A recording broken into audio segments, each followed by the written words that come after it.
각이 살아있는 정치평론 시사정각 시작하겠습니다. 오늘은 김진전 중앙일보 논설위원, 최창렬 용인대 특임교수 두 분을 모셨습니다. 어서 오세요. 안녕하세요. 네.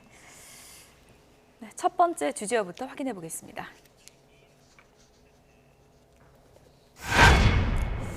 여야 의정 협의체를 구성해보자.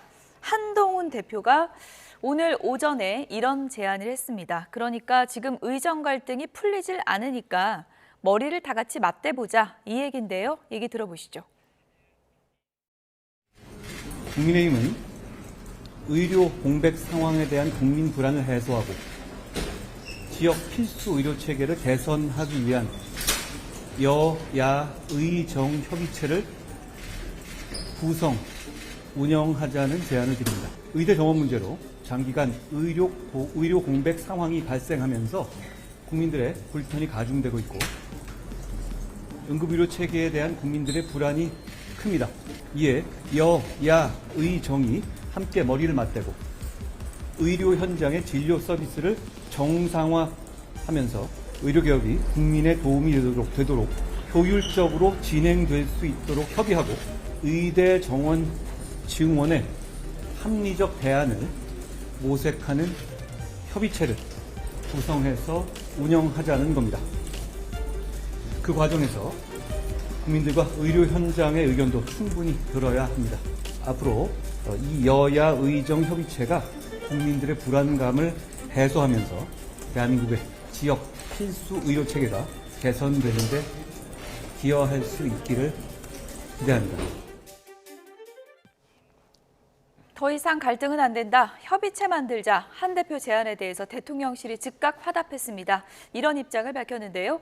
그동안 의료계가 대화에 응하지를 않고 있었는데 의료계와 정부, 야당도 참여해서 제대로 논의한다면 이 한동훈 대표 제안 우리는 환영한다. 이런 입장을 밝혔고요.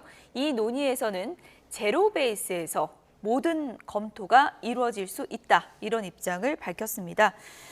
대통령실이 그동안 키를 잡고 정책을 정해서 가고 있었는데 이제는 우리도 머리를 좀 맞대야 된다고 생각한다라고 이제 입장을 밝힌 건데 그만큼 현재 상황이 좀 녹록지 않다 이렇게 판단을 한 거겠죠? 그 대통령실의 상당한 입장 변화다라고 얘기를 될 것 같아요. 의대 증원 문제는 마무리됐다라는 게 대통령의 공식 입장이었잖아요. 며칠 전에 국정브리핑 기자회견에서 나왔던 얘기였고 그리고 최근에 그 한동훈 대표가 얘기했던 2026년도 증원은 조금 유예하자 이런 얘기 했었는데 그것도 이제 대통령실이 사실상 거절했었단 말이죠. 그러니까 지금 이제 오늘을 기점으로 해가지고 완전히 확연하게 대통령실의 태도가 바뀐 거라고 봐야 될 것 같아요. 여야 의정협의체에 대해서 대통령실에서 거부할 명분은 별로 없다 하더라도 기존 같으면은 그러나 의대 증원 문제는 역시 요지부동이다 이런 식의 이제 멘트가 나올 것 같은데 그렇지 않단 말이에요. 어쨌든 간에 제로 베이스에서 의료계가 화답한다면 우리가 할 수 있다라고 얘기했기 때문에 일단 실마리는 이제 풀릴 수 있다고 보는데 문제는 의료계가 어떤 입장을 보일까의 문제예요. 사실 기본적으로 정부의 입장은 의료계가 증원 문제에 대해서 신축적으로 대응한다면 논의할 수 있다는 게 보건복지부의 입장이었거든요. 어쨌든 대통령실의 기조가 확실하게 달라졌다. 이렇게 얘기를 해주셨는데 앞서 한동훈 대표가 2026년도 유예안을 꺼내들었을 때 여당 일부에서는 한 대표가 자기 생각을 너무 툭툭 던진다 이런 표현까지 나왔었는데 이번엔 대통령실에서 바로 화답을 했거든요. 사정 교감이 좀 있었던 걸까요? 어저께 대통령실의 시민사회 수석과 한동훈 대표와의 만남에서 이제 대충의 조율이 있었겠죠. 그리고 한동훈 대표가 애초에 처음서부터 저 제안을 냈어야 합니다. 불쑥 2026년도 증원을 폐지하자. 이렇게 얘기할 게 아니라 그렇게 얘기해서 대통령을 코너로 몰 게 아니라 일단은 저런 협의체를 만들자고 하면 야당도 반대할 이유가 없고 대통령도 반대할 이유가 없고 누구나 다 합의할 수 있는 그런 해결책 아닙니까? 그러니까 며칠 전에 애초 저 제안을 내놨다면 보다 더 문제 해결 쪽으로 빠르게 다가갈 수 있었을 것이고 중간 단계가 빠졌었다 그 얘기군요. 아니 앞뒤가 틀렸죠. 앞뒤가 여야 의정 협의체를 만든 다음에 2026년 증원을 몇 명으로 할 것이냐 내년도 증원은 1,500명이니까 예. 그러면 2026년은 몇 명으로 할 것인가라고 여야 의정이 협의하는 것이 순서이고 바람직한 해결책이잖아요. 예. 물론 이제 앞으로 어떻게 될지는 모르겠지만 애초에 저걸 내놓고 얘기를 했어야 된다. 예. 2026년도 정원 폐지안은 조금 성급했고 지금 대통령의 입장도 증원 규모를 조정할 수 있다는 것이지 예. 폐지를 하게 되면 일단은 그거 대비해서 막 지방으로 전학도 가고 준비하고 있는 학생들에게 커다란 혼란이 초래되는 거 아닙니까? 한동훈 대표도 폐지를 주장했던 건 아니지 않습니까? 아니 며칠 전에는 폐지를 주장했죠. 유보. 유보. 2026년에는 증원하지 말자. 2027년서부터 규모를 논의하자. 아니 2026도 증원 유보를 주장했잖아요. 예, 유보죠. 그러니까 아예 폐지 백지화는 아니고 아니 원점에서 논의할 수 있다는 거니까요. 2026년에는 폐지, 증원 폐지. 이것을 한동훈 대표가 주장을 했었죠. 그런데 이제 이 윤석열 대통령의 입장은 2026도 증원 규모를 합리적인 대안을 가지고 오면 조정할 수 있다. 이런 입장이죠. 예. 어쨌든 오늘 추경호 원내대표가 의료개혁 원점에서 논의할 수 있다. 이렇게까지 이제 입장을 밝혔거든요. 어쨌든 대통령실의 이제 기조가 상당히 달라졌고, 그리고 친윤계로 분류되는 추경호 원내대표도 기존 입장을 거의 이제 바꿨다고도 할 수 네, 있는데 그렇죠. 이런 변화의 분기점은 어떤 거라고 보세요? 지금 의료 개혁이라는 게 여러 가지가 있잖아요. 예. 수가 조정 문제도 예. 있고 또 의대 지원 문제도 있고 한두 가지가 아닌 건데 지금 몇 개월 동안 계속 얘기의 핵심이 의대 증원을 매년 2,000명씩 늘려서 10,000명으로 늘린다. 여기 너무 초점이 거의 고정돼 왔어요. 예. 고정돼 오고 지난 4월 1일 날 대통령 꽤 됐습니다만 선거 기간 때 그때였는데 그때도 윤석열 대통령의 발언이 다마가 말이죠. 4월 1일 날 2,000명 5년씩 늘려서 10,000명 이거는 이제 움직일 수 없다라는 식의 이제 메시지를 냈단 말이에요. 그리고 난 다음에 계속 어쨌든 이 의사단체들은 2,000명 늘리는 거, 10,000명 늘리는 거에 대한 굉장한 거부감을 가져왔어요. 그런데 계속 이런 식으로 가니까 도저히 이제 안 되겠다고 판단한 겁니다. 그리고 이제는 늦었지만 다행이에요. 그래서 예. 이제 일단 원점에서 검토할 수 있다. 추경호 원내대표도 한동훈 대표가 제안했던 2026년도 의대 증원 유예 문제, 이 문제에 대해서 대단히 비판적이었잖아요. 친윤은 물론이고 어떤 인사는 뭐 툭툭 얘기 던지면 안 된다. 뭐 이런 얘기도 하고 그랬어요. 그게 불과 며칠 전 얘기였는데 그거에 비하면 아주 상당히 진전된 거예요. 이게 원래 진짜 이런 입장이 나와야 되는 거예요. 의대 증원 문제에 대해서는 보건복지부도 마찬가지 입장이긴 했어요, 사실은. 근데 예. 너무 대통령실이 완고하고 강고하게 의대 증원 2025년도는 이미 결정됐고 예. 뭐 변할 수가 없는 것이고 2026년도도 바뀔 수 없다라는 입장을 강고하게 유지하다 보니까 지금 응급실 문제가 더 뭐 부각되고 이랬잖아요. 예. 응급실 현장 문제도 그렇고 말이죠. 그러다 보니까 이게 워낙 여론이 악화되고 또 응급실 현장을 가보라고 대통령께서 말씀하셨는데 응급실 현장의 내용하고 너무 다른 인식을 보였단 말이에요. 그러다 보니까 여기에 대한 비판이 많이 대두되다 보니까 친윤도 그렇고 대통령실도 그렇고 원내대표도 입장을 바꾼 게 아니냐라고 생각합니다. 어쨌든 뭐 간략하게요. 모양새상으로만 지금 봤을 때는 한동훈 대표안을 대통령실이 초반에는 좀 거절하는 모양새였지만 거절했죠. 예. 결국은 좀 받아주는 이런 모양새가 된 겁니까? 거절했다가 받은 겁니다. 간단하게 말해서 예. 약간 가지다 친다면 예, 그렇게 봐야 될 받은 것 거군요. 같아요. 예. 예. 그렇게 생각합니다. 대통령실도 이게 처음에는 이제 완곡하게 이제 거절하는 입장이었기 때문에 이것을 시민사회 수석과 대표가 만나서 얘기를 한다고 해도 이제 바로 하루 만에 수용하는 입장을 이렇게 취하는 것도 좀 어려운 결정이었을 것 같은데 한동훈 대표가 좀 어떻게 설득했다고 보십니까? 아니 한동훈 대표의 안을 처음에 거절했다가 대통령이 입장을 바꾼 게 아니라 한동훈 대표가 처음에는 A를 제안을 했다가 지금 B로 바꿨잖아요. 한동훈 대표의 원래 제안은 저런 여야 의정 협의체 얘기가 아니라 예. 2025년 내년에는 1,500명 증원 그건 확정됐으니까 예. 2026년에는 제로 증원하지 말자라고 유보를 제안했잖아요. 그러니까 한동훈 대표의 안이 바뀐 겁니다. 그 안에 대해서는 대통령이 분명히 얘기했잖아요. 현재 그렇게 되면 그것을 준비하는 현장의 혼란이 가중되기 때문에 2026년에 증원을 제로로 하는 것은 안 된다라고 대통령이 얘기를 했지 않습니까? 그런데 대통령과 정부의 입장은 의료계와 대화 창구가 열려 있고 협의체가 있다. 예. 그런데 의료계가 그거를 거부해 왔잖아요. 불참했지 않습니까? 자, 그런 마당에서 응급실 상황이 점점 심각해지니까 대통령 입장에서는 원칙은 원칙이되 현실이 지금 상당히 국민 걱정이 크니까 여론조사를 하면 어떤 결과가 나오냐면 의대 증원에 대해서는 찬성한다는 것이 더 높습니다. 그러나 응급실에 대해서는 걱정한다는 것이 거의 70% 가까이 육박을 하고 있고, 그리고 현재 의료 계획의 속도가 조정돼야 된다라는 의견이 많아요. 예. 그러니까 대통령이 이제 그 현실을 수용을 한 것이죠. 보다 더 중요한 것은 현재 여야 의정 협의체라는 것은 대통령도 거부할 수 없고 야당도 거부할 수 없는 안입니다. 저는. 민주당도 받을 거라고 보십니까? 민주당이 물론 받아야죠. 검토해 보겠다고 하는데 현재 이런 응급실 상황과 국민 걱정 상황에서 야당이 저안을 뿌리칠 수 있습니까?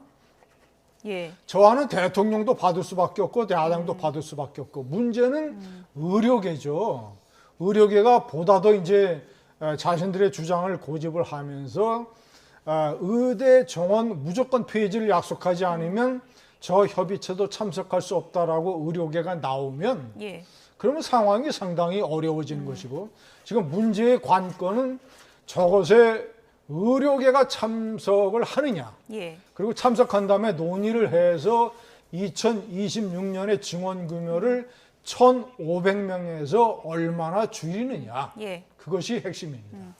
어쨌든 뭐 대통령실 기류 변화 관련해서 한동훈 대표 안을 놓고 또 김진 의원님께서 또 이제 해석하시는 부분하고 또 제가 이해하는 부분이 조금은 다른 것 같긴 한데, 어쨌든 2026년 증원을 유예한다는 게 이제 완전히 제로로 만든다는 것인지는 좀 해석의 여지가 있을 것 같아요. 제로로 만든다는 건 아니었어요. 예. 그건 아니고 2025년도 증원은 이미 결정이 됐고 예. 이미 수험생들에게 다 알려져 있는 것이고 그건 뭐 바꿀 수 없죠.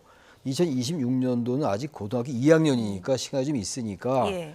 이 부분을 2,000명을 딱 못 박지 말자. 조금 신축적으로 논의해 보자. 그게 이른바 유예였어요. 그 의대 2026학년도 의대 정원의 증원 유예. 예. 이렇게 이제 정리될 수 있는 거죠. 예. 근데 거기에 대해서 추경호 원내대표는 논의된 바 없다. 이렇게 얘기를 했었단 말이에요. 그건 사실상 거부였어요. 예. 아니 그러니까 네. 2026년도에 증원을 유예하자. 2026년에는 증원하지 말자는 게 한동훈 대표의 아니, 근데 제안이었어요. 그 유예라는 게 한 명 늘리지 말자라는 한 명도 늘리지 말자라는 게 한동훈 그래서 저는 대표의 뭐 제안이었다니까. 저 해석이 좀 다른데 해석의 문제가 아니라 아니, 이거는 근데 팩트의 문제라니까. 증원을 유예하자는 얘기 일단 좀 논의해 보자. 꼭 2,000명이 아니더라도 다시 제로 베이스에서 제로 베이스에 논의해 보자. 논의해보자라는 그런 게 식이라고 저는 예. 해석을 했는데 예. 아무튼 좀 어쨌든 뭐 유예라는 단어 안에 어떤 생각을 구체적으로 한동훈 대표가 속내로 갖고 있었는지는 뭐 해석의 여지는 그러니까 좀 지금 있을 것 같습니다. 추경호 원내대표가 이제 원점에서 논의할 수 있다가 바로 예. 이거였어요. 한동훈 어쨌든 대표가 오늘 제안했던 게. 아침에 이제 대통령실의 기류가 좀 변화가 됐고요. 지금 의료 문제가 길어지다 보니까 책임자를 또 문책하는 문제를 놓고 정치권에서 이런저런 얘기들이 나오고 있습니다. 이재명 대표가 오늘 오전에 어떤 얘기를 했는지 들어보시죠. 정말로 걱정입니다. 장관, 차관 문책해야 됩니다. 그리고 대통령 국민께 사과하셔야 됩니다. 지금 이 순간에도 응급실 들어가지도 못하고 119 차 안에서 죽어가는 사람들이 있습니다. 국민의 생명 안전을 지키는 게 국가의 제1 책임인데 그 책임을 이행하지 못하고 있습니다. 의사 탓, 국민 탓, 전 정부 탓, 야당 탓 할 게 아니라 스스로 책임지는 것이 바로 권력입니다. 책임지라고 그런 권한을 주지 않았겠습니까? 책임지라고 그 자리 맡기지 않았겠습니까?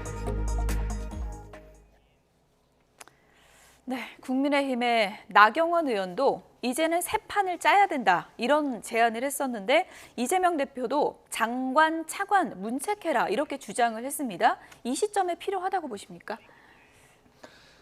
조기용 장관은 경제관료 출신입니다. 기획재정부에서. 그리고 박민수 차관은 아주 정통 보건복지부 관료 출신이에요. 자, 그러니까 이런 중요한 의료개혁을 추진을 하는 실무 총책임자인데 예. 야전사령관인데 자, 대통령 입장에서 봤을 때는 이 개혁의 방향이 옳고 그리고 웬만한 반대가 있더라도 개혁이라고 하는 것은 추진을 해야 되고 이런 상황에서 최전선의 야전사령관을 잘라버리면 어느 누가 야전사령관을 맡겠느냐, 어느 누가 이런 어려운 개혁을 하겠느냐, 이것이 대통령의 입장이었어요. 예. 그런데 또 다른 측면을 봐야 된다고 저는 생각을 합니다. 대통령의 그런 생각은 맞고, 예. 맞고, 그리고 저런 어떤 이 개혁의 소신을 가지고 어려움이 있어도 물론 작은 말실수는 몇 개 있었지만 대체적으로는 전체적으로는 저런 소신을 가지고 밀어붙이고 몸을 던지는 관료가 있어야 정부가 살고 나라가 사는 것이거든요. 그런데 가장 중요한 것은 현실적으로 의료계가 여야 의정 협의 테이블에 나올 수 있는 명분을 만들어줘야 됩니다. 그것이 오늘 이 원로 의대 시국 교수들의 시국 선언문 핵심이에요. 그렇군요. 그것이 예. 의사들이 협상 테이블에 나올 수 있는 명분을 만들어 달라. 그런데 명분은 이제 여러 가지가 있을 수 있잖아요. 예. 의대 정원을 뭐 대폭 축소한다든가. 예. 그런데 의료계에서 주장하는 중요한 것 중에 하나가 박민수 차관 경질이에요. 그래서 저는 원칙과 소신과 판단이 대통령과 박민수 차관이 맞지만 예. 만약에 박민수 차관을 경질해서 의료계가 협상 테이블에 나온다는 보장만 있으면 그 카드도 검토를 하지 않을 수는 없다. 근데 문제는 예. 박민수 차관 경질한다고 의료계가 협상 테이블에 나오겠느냐. 만약에 나오지도 않는데 박민수 차관만 경질을 하면 예. 대통령과 정부가 개혁해서 크게 밀리는 거고. 자, 그러면 박민수 차관을 경질을 하면 의료계에서 두 번째 요구를 하면 그때는 또 어떻게 할 것인가. 예. 두 번째 요구를 하면. 그러니까 대단히 중요하고 민감한 문제고 의료계가 차관 경질로 나오느냐 여부가 관건입니다. 사람 바꾼다고 문제 해결되냐? 이것도 뭐 물론 맞는 말이긴 합니다만 대화를 할 때는 서로 간의 뭐 신뢰나 호감도 이런 것도 좀 중요하잖아요. 그래서 좀 교체 카드를 지금은 검토해야 된다 이런 또 의견이 좀 힘을 받고 있는 것 같더라고요. 저는 검토해야 된다고 봐요. 이 책임이라는 게 굉장히 예. 중요합니다. 물론 이제 뭐 다들 말씀하시는 것처럼 뭐 장관 차관 바꾼다고 해결될 거는 벌써 바꿨겠죠. 그건 아니겠습니다만 지금 벌써 6개월 이상이에요. 6개월 이상이고 지금 이제 여야 의정 협의체 구성하자는 얘기가 나올 정도예요, 이제. 예. 그동안 뭐 누구의 잘못을 떠나가지고 아무튼 이것을 주도했던 게 보건복지부 장관 차관이라고, 이 차관이라고 말이죠. 예. 박민수 차관 특히. 그리고 특히 이제 이 얘기가 불거진 게 경증인데 왜 응급실 가느냐, 뭐 전화할 수 있으면 경증이다, 뭐 이런 얘기였단 말이에요. 근데 그건 하나의 그 촉발제인 것이고 박민수 차관이 열심히 했겠습니다만 너무 강구하게 대통령실 입장만을 너무 앞세웠던 게 아닌가. 특히 의대 증원 문제에 대해서. 그 많은 국민들이 그럼 의료개혁은 뭔가? 떠오르는 게 의대 증원밖에 없어요. 굉장히 많다고요, 의대 증원, 의료개혁 문제가. 예. 근데 너무 과하게 아까도 제가 말씀드렸다시피 2,000명 곱하기 5, 그 10,000명. 예. 이게 너무 강하게 이제 푸시가 됐다고요. 근데 이 부분을 너무 보건복지부에서 대통령실의 이제 의사가 그러니까 그쪽으로 너무 밀어붙인 것 같아요. 전 그러면서 볼 때 무슨 대단히 잘못해서가 아니에요. 이게 책임 정치예요. 예. 한두 달 정도는 몰라도 이렇게 의료 대란이라는 말이 붙을 정도면 누구에게 책임을 물어야 돼요. 그게 이른바 책임 정치입니다. 뭐 이분들이 대단히 잘못했다서가 아니라 좀 그러면서 볼 때 여당 일각에서도 얘기가 나오고 있고 예. 그렇다면 이런 부분은 응답할 수 있어야 된다. 반응할 수 있는 게 좋다. 이렇게 생각합니다. 예. 이렇게 문책 논란이 뜨거운 박민수 차관 이번에는 노쇼 논란까지 불거졌습니다. 어떤 얘기인지 김재섭 의원 얘기도 좀 들어보시죠. 하다 제가 여당 의원을 대상으로 한 노쇼는 처음 본 것 같습니다. 화가 나는 포인트는 뭐냐면 그냥 바쁘면 못 올 수 있죠. 저는 싫어도 되는데 여당 구성원이고 여당 의원이고 의료개혁에 힘을 보태고자 하는 사람조차 설득할 용기가 없고 직면할 용기가 없는 사람이 무슨 국민을 설득합니까? 저는 거기에 대해서 우리 정부의 태도가 그리고 대통령실의 태도가 박민수 차관이라는 인물을 통해서 그냥 단적으로 드러났다고 생각합니다. 경질해야 된다고 봅니다. 네, 국민의힘의 소장파 모임이죠. 천목회 토론에 참석한다고 했다가 뭐 못 갈 수는 있는데 어쨌든 지금 노쇼 논란이 좀 불거진 것 같습니다. 어떻게 들으셨습니까? 지금처럼 굉장히 중대한 상황에서 여당의 초선 의원이 일부 작은 모임에 어떤 이 관계되는 이 관계자가 저 정도의 문제를 가지고 대통령실과 정부를 저렇게 비판하고 나서고 저게 제가 비판하는 현재 국민의힘의 분위기이자 수준입니다. 네? 박민수 차관이 지금 얼마나 중요한 인물입니까? 중앙재난대책본부의 실무 책임자예요. 예. 그 사람이 가서 발제 토론을 하겠다라고 약속을 했다가 중요한 상황이 생겨서 빠질 수도 있고 아니면 박민수 차관이 무슨 얘기만 하면 여야에서 이것을 논란을 가지고 또 본인의 경질론이 지금 대두되는 상황이니까 실무 차관이 참석하기로 했다가 불참할 수도 있죠. 그것이 무슨 뭐 여야의 당정회의도 아니고 아니면 국민의힘의 의원총회도 아니고 뭐 소장파 현역 의원 몇 명, 의원의 당위원장 몇 명의 모임에 차관이 그렇게 중요한 차관이 사정이 생기고 전체적인 어떤 판단으로 불참을 했다고 해서 공개적으로 나서가지고 저렇게 무슨 저 대통령실과 무슨 뭐 차관을 공격을 하고 저러니까 아주 무책임하고 여당은 저러니까 봉숭아 학당인 거예요. 아니 무슨 뭐 얼마나 무슨 잘못을 했습니까? 저걸 가지고 하여튼 대단히 잘못된 김재석 의원의 발언이다. 네. 그래서 정당이라는 게 여당이라는 게 말이죠. 기본적으로 당정 관계를 얘기를 많이 했잖아요. 요즘은 이제 그런 말이 좀 수그러들었는데 워낙 의료 대란이 이제 예. 심각하니까 당정 관계가 너무 수직적이다. 너무 정당이 여당이 대통령실에 너무 종속적이지 않냐는 비판과 지적이 일반적이었어요. 예. 그래서 뭔가 당정 관계를 바꿔야 된다라는 그 지적이 일리가 있었고, 그러니까 지금 여러 가지 문제가 생기는 게 현실이잖아요. 그럼 당에서 저 정도 비판을 할 수 있어야 정당이죠. 저 비판도 못하고 그 대통령실 눈치만 본다? 그건 정당이 아닌 거죠. 김재석 의원이 저런 얘기 할 수 있는 거죠. 국회의원으로서 말이죠. 그리고 왜 차관이 안 옵니까? 온다고 해서 와야지. 딴 문제도 아니고 이렇게 중요한 문제에 대해서.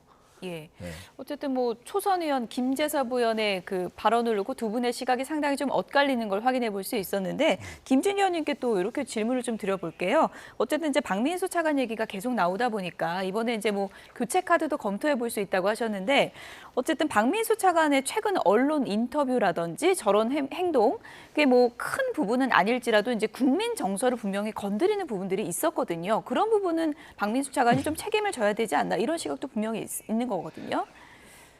저 일부 의원 원외위원장들의 모임에 사정이 생겨서 불참한 것은 전혀 잘못이 아니고요.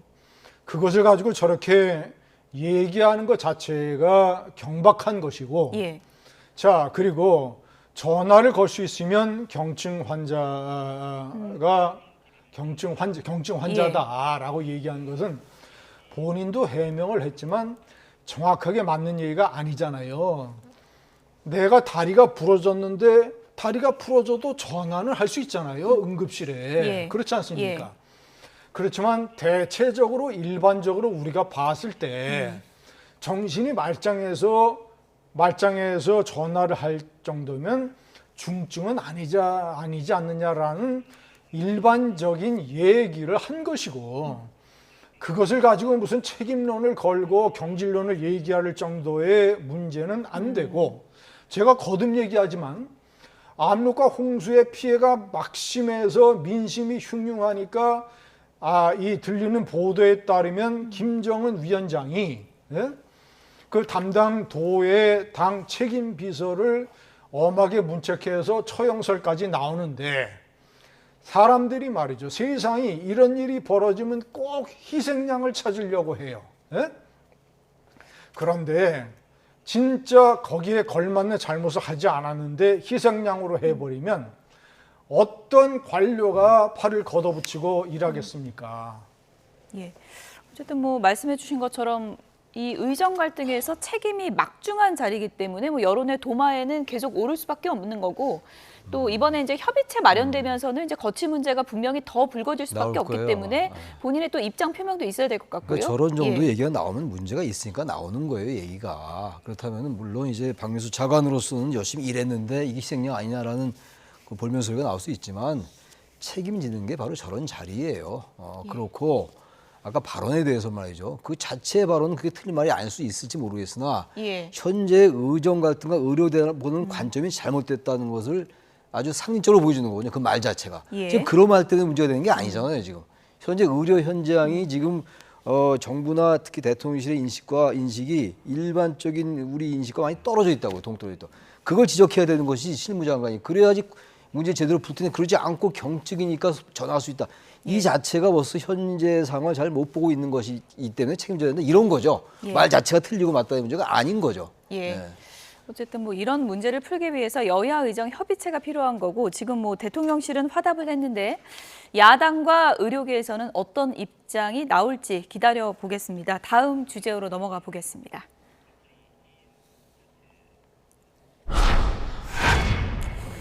김재원 최고위원 퇴짜 맞은 걸까요?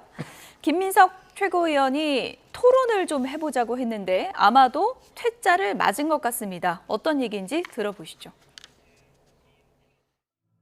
저는 결론부터 말씀드리면 이 사안에 대해서 대통령실이든 윤석열 대통령이든 한동훈 대표든 그냥 이 문제에 넣어서 전 그 좋아하는 생중계 토론을 할 용의가 있습니다. 실제로 국민 앞에서 이 사안이 과연 우리가 이렇게 진지하게 검토하고 토론하고 경고해야 될 사안이 아닌지, 물론 한동훈 대표는 이 사안을 잘 모를 겁니다. 요건의 핵심이라고 볼 만한 정도로 정보를 공유하고 있지 않기 때문에. 민주당의 김민석 최고위원께서 토론을 제안하셨습니다. 계엄을 두고 토론을 하자. 특히 생방송 토론을 하자 이런 제안을 하셨습니다. 제가 나서겠습니다. 김민석 최고위원께서 토론을 하자고 하시니 제가 즉시 토론에 나설 테니 김민석 최고위원은 답하시기 바랍니다. 토론의 방식, 토론의 사회자, 시간 전혀 상관없습니다. 김민석 최고위원이 정하시는 대로 응하겠습니다.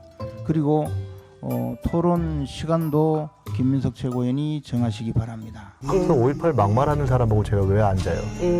거기가 뭘 알아요? 그분하고 얘기할 사안 자체가 아니고 네. 제가 얘기했잖아요. 대통령이든 대통령실에 책임 있는 사람들, 뭐 안보실장이든 안보실장. 비서실장이든 책임 있는 사람이든. 계엄 의혹 토론, 김재원하고는 안 한다. 김재원 최고위원한테 퇴짜를 놓은 건가요? 아니면 토론회 자체에 퇴짜를 놓은 건가요? 근데 저건 생중계 할 거리는 저는 아니라고 봐요. 예. 저게 어떤 특정한 민생 이슈라든지 양쪽에 정확한 팩트가 있어가지고 그 팩트나 여러 가지 논리를 가지고 이제 생중계를 하는 거죠 원래. 예. 생각이 다른 사람들끼리. 근데 저 부분은 팩트를 정확하게 못 내놓고 있잖아요 민주당이. 그 팩트를 가지고 얘기를 해야지. 저거는 토론해가지고 무슨 얘기를 하겠어요. 저건 제가 볼 때 저건 토론해봐야 아무런 성과 없을 것이고 민주당이 계속 주장하는 그 계엄에 대한 얘기만 계속 할 거라고요. 근데 저거는 그 뭔가를 최소한도 국민들이 이건 계엄을 하려는 의도가 있었네? 라는 게 있어야 토론을 하죠. 예. 아무것도 안 나왔지 않습니까 지금. 뭐가 있는 것 같긴 한데 민주당은 아무것도 없이 뭐 당대표가 여야 대표에다 모두 발언해서 하고 그랬겠어요. 뭐가 있으니까 했은 것 같은데 뭐가 없잖아요 지금 국민들이 볼 때. 뭘 가지고 토론합니까? 그래서 저건 이제 생중계할 건 아니라고 봐요. 저건 뭐 김재원 최고가 아니라 하더라도 예. 누가 토론합니까 저건? 진짜 누가 하자고 나올지 예상을 못했을까요? 글쎄 김재원 최고위원이 하자고 예상 못했을 것 같고 예. 그리고 저건 누가 나오더라도 토론할 거리는 아니다라고 저는 봐요. 저건 생중계할 거리도 아니고 일단 중요한 거는 계엄이라는 게 워낙 엄청난 거기 때문에 예. 사실상의 헌정의 중단이에요. 군이 나서 사법권과 행정을 장악하는 것이기 때문에 그럼 분명히 최소한도의 논거를 가지고 얘기를 하기 시작해야죠. 그것도 없이 무조건 계엄할 그 정황이 있다라고 얘기하고 첩보가 있다, 정보가 있다, 제보가 있다 그렇게 하면 안 되죠. 그래가지고 어떻게 무슨 토론하고 생중계를 합니까? 전 민주당이 저 사안에 대해서 접근한 태도가 좀 문제가 있다고 좀 봐요. 예. 어떤 정보가 있는지 모르겠습니다만. 어쨌든 김민석 수석 최고위원이 공개 토론하자고 판을 며칠 동안 이제 키운 건데 지금 얘기 나오는 흐름을 보면은 이재명 대표 발언도 그렇고 조금 민주당이 서서히 발을 빼는 게 아닌가 이런 시각도 있거든요. 저런 주제야말로 제가 판단할 때는 생중계 할 만하죠. 생중계를 또 이 김민석 지안만큼이나 해야 되고. 예. 그런데 문제는 이제 상대인데 김민석 최고위원이 당 최고위원 넘버 서열 1 수석 최고위원이기 때문에 만약에 그 파트너라면 김재원 최고위원이 아니라 장동혁 최고위원이 나가면 됩니다. 예. 수석 최고위원 대 수석 최고위원. 김재원 최고위원은 넘버 2예요. 넘버 2입니까? 아쉽게도. 예, 아쉽게도. 급이 안 맞는 겁니까? 그러니까 그걸로 예. 따지면 급이 안 맞죠. 예. 그러니까 제가 판단하면 결론적으로 김민석 최고가 대통령 또는 대통령 비서실장 또는 한동훈 대표 세 사람을 지목을 했으니까 예. 격이 맞는 정진석 대통령 비서실장이 내가 토론하겠다라고 하면 돼요. 그러면 김민석 수석 최고위원이 발을 뺄 수 있는 핑계거리가 없잖아요. 정진석 대통령 비서실장이 왜 토론에 못 나갑니까? 나가서 정진석 대 김민석 토론을 하면 제가 봤을 때는 정진석 완판승일 거다. 왜냐? 증거와 제보가 없기 때문에. 그리고 증거가 제보가 없는데도 왜 저렇게 계엄령 발의를 하면서 김민석 최고가 선동정치의 선봉장에 서느냐. 김민석 수석 최고위원이 가지고 있는 중대한 컴플렉스 때문에 그렇습니다. 어떤 거죠, 그게? 2002년 때만 해도 완전히 차기 야당의 대통령 후보감이라는 엄청난 갈채를 받았던 서울대학교 총학생회장 출신의 다선 의원이었어요. 그런데 노무현 후보를 버리고 돈 많은 정봉준 후보 쪽으로 갔지 않습니까? 그걸로 정치 인생이 꺾여서 10수년 동안 노숙 생활을, 정치적인 노숙 생활을 했다가 다시 컴백을 했기 때문에 자신의 선명성 컴플렉스, 그 기간을 공백을 메워야 된다고 했기 때문에 생각에 전당대회 때부터 계속 강성 발언을 하는 거예요. 그리고 야당의 선동정치의 최선봉에 서는 이유가 김민석 컴플렉스 때문이다. 정진석, 김민석 토론을 기대한다. 정진석 실장하고 미리 통화해 보신 건 아니죠? 아닙니다. 근데 만약에 제가 정진석 실장한테 얘기해 줄 기회가 있으면 예. 진짜 좋은 기회다. 이런 기회 놓치지 말아라. 예. 김민석 수석 최고위원이 발을 뺄 수 있는 핑계가 없잖아요. 그럼 내가 대통령 비서실장 서로 격도 딱 맞고. 예. 그래서 계엄령 선동이 얼마나 가짜 소설인가를 전 국민들에게 생중계로 보여줘라. 예. 저는 오늘 김재현 의원님이 굉장히 신선한 제안을 해주셨는데 김민석 최고위원에 대해서는 개인적으로 전혀 모르는데 예. 그렇다고 김민석 최고가 바로 그 과거에 2002년도부터 그런 정치 일정 때문에 그런 맥락은 아니다. 그렇게 얘기하는 예. 건 전 좀 아니지 않는가 생각이 들어요. 제가 여담을 하나 첨가합니다. 예. 네. 어쨌든 뭐 새로운 제안을 해주셨으니까 정진석 비서실장이 혹시 보고 계시다면 어떤 입장을 밝힐지 그것도 좀 기다려 보도록 하겠고요. 끝으로 이거 좀 여쭤볼게요. 어쨌든 김병주 최고위원은 왜 근거를 안 대냐 그랬더니 밝히면 제보자가 다친다 이렇게 얘기했고요. 김민석 최고위원은 제1야당의 정보력을 우습게 알지 말아라 이렇게 얘기했거든요. 그래서 정말 제가 근거를 갖고 있는 걸까요? 제가 아까 말씀드린 것처럼 예. 여야 대표회담에서 사석도 아니고 여야 대표회담에서 제1야당의 대표가 모두 만나서 한 얘기가 이게. 그러니까요. 그리고 그 전에 김병주 의원이 얘기를 했고 김민석 최고가 예. 얘기하고 나서 이제 이재명 대표 얘기했는데 아마 그 내부에서는 첩보가 됐건 정보가 됐건 무슨 제보가 됐건 뭐가 있긴 있는 것 같아요. 아무것도 없이 얘기하지 않았을 거예요. 그렇다면 정말 말이 안 되는 거죠. 예. 근데 그렇다면은 이게 제가 아까 워낙 이 중차대요. 계엄이라는 거 얼마나 생뚱맞습니까? 예. 지금 1987년도 아니 5.18 때 그때 하고 끝난 거예요. 이거는 80년도, 79년도, 80년도 그때 박정희 대통령 돌아가시고 5.18 때 비상계엄이 확대되고 제주도로 그리고 나서 없었던 거예요. 있어서도 안 되는 거고. 근데 이걸 너무 공공연하게 얘기하고 있잖아요. 야당 대표 얘기하고 있고 예. 최고위원 저 이슈가 없을 줄 알았어요. 또 계속되고 있는 거 아니겠어요? 그래서 저건 야당이 뭐가 있는지 모르겠습니다만 좀 밝혀야 될 것 같아요. 그렇지 않고 왜 저렇게 얘기를 합니까? 저거 딴 것도 아니고 계엄이라는 게 얼마나 엄청난 건데. 무책임한 면이 좀 있는 것 같아요, 저분 야당이. 밝히면 뭐 제보자가 다친다 그러니까. 그러니까 제보자 이게 뭐- 밝히지 않고 예. 어떤 얘기할 수 있을 거 아니에요. 정황 같은 예. 거를 우리가 짐작할 수 있는 것도 얘기할 수 있는 거 있을 것 같은데 저렇게 막연하게 우리 뭔가 있다. 우리 우습게 보지 말라고 그러면 어떻게 합니까, 우리 국민들은. 예. 어쨌든 자신들 뭐- 뭐 정보력 자랑하는 겁니까? 예. 그렇게 하면 안 되죠. 전국 마무리하려고 그러는데 조금 흥분하셔가지고. 그 흥분은 아니고. 예. 없는데 뭐 어떻게 무슨 뭐 발표를 합니까? 그리고 군 장성들을 보조하는 사병들의 절반이 친민주당입니다. 예? 절반이 친민주당이에요. 진보 좌파 성향 분포를 보면, 예? 그 만약에 계엄에 조그마한 꼬투리라고 있으면 벌써 민주당의 제보가 쏟아졌을 겁니다. 없는데 뭘 발표를 해요? 예. 발표할지도 모르니까 저는 단정적으로 얘기는 하진 네. 않겠습니다. 여기서 줄이겠습니다. 김진전 중앙일보 논설위원, 최창렬 용인대 특임교수 두 분이었습니다. 고맙습니다. 네.